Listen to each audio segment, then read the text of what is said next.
Stokes, it's nice to meet you. I was doing some research on you, and man, you have had a career in everything, right? So you were frontman and founder of the Lost Trailers, and now or you still are, sorry. Yeah, Yep, sorry. I can never put that down, or Mike Macho would never talk to me again if I didn't do Lost Trailer stuff. No, I appreciate the correction there. So still doing it. Do you guys still play? Well, when I started doing the Spirit of the Country Uniting to Save Lives concert for the federal government, just to let everybody know, about 2.5 years ago, I got approached by some members of the DEA, the Drug Enforcement Administration for the United States, who had seen the rising fentanyl deaths really affecting rural America.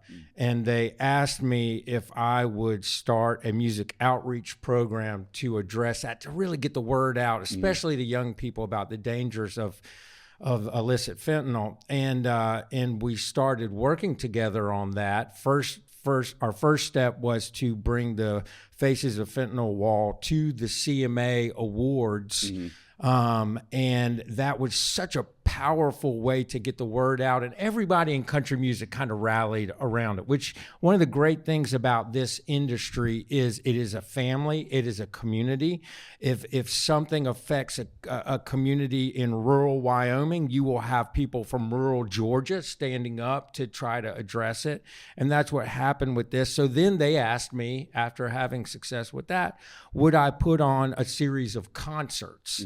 And the first one that we did will air on Fox in Nashville on June 6th of this year. And they did ask me, they said, Stokes, if you do this, can you front the concert, and can the Lost Trailers be like the backing band for everybody?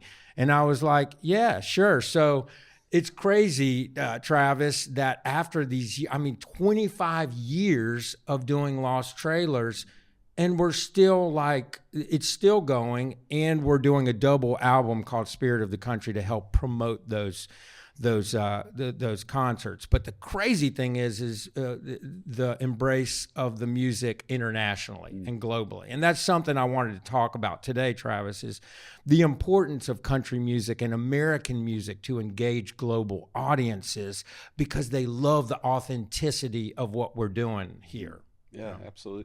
So, I mean, obviously you have a passion for music, and it seems like that passion's followed into helping people, and you've been able to transition to media, politics, everything else you're doing. Right. Now, we work with a lot of retirees that might be afraid to retire, and they're trying to find a new passion. How have you been so successful in finding these different niches that you work in, and what drives that, and how do you stay curious? Well, number one, as a Christian, I let my faith lead me on all of these things. And so for me, it's important that it's not enough as a citizen of the United States and as a Christian to just kind of make money and just survive in life. I believe every one of us has been put on here, the earth, for a purpose, and that we must always try to achieve our purpose, and that is a lifelong journey. So for people who are retiring and retirees, I mean, I use the example of Peggy Nielson, my mom, okay? She retired maybe 10 years ago, and she is extremely active in her community. And has taken on causes. One of the things that she's taken on is getting people affordable housing, and so she engages in her community. I think the point of all of that is, number one, everybody has a passion and everybody has a purpose, no matter how old you are.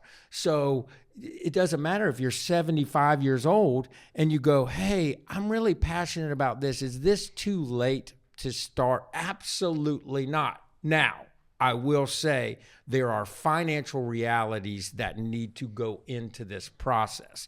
And that's why it's so important during your life to be watching your money, making sure things are taken care of, because when you get to those inflection points in your life that you want to start on something else, you have some foundation, financial foundation, that allows you the flexibility and freedom to actually do that. So I think something within the music industry that could be a growth area for many artists is knowing that because in this industry your money comes in lumps.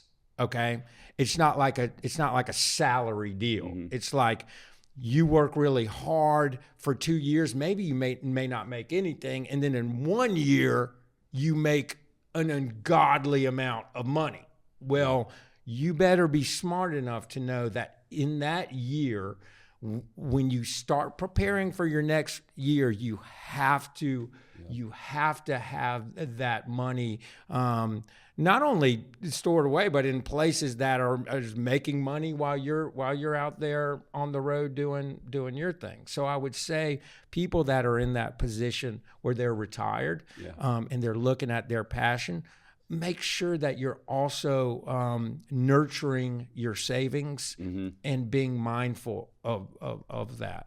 Well, that's amazing. It sounds like you always need a plan no matter where you're at in life, and you always have a plan, and sounds like you're always a river, not a reservoir. You're always giving back, and I appreciate that. So thank you for your time, and I look forward to following your career even more so now that I know more about you. I mean, geez, you do everything. So thank you for... Well, Travis, thank you, and thank you for you guys putting on these great programs which really help people not only look after their financial well-being, but also what they want to do for their life as a purpose. So thank you.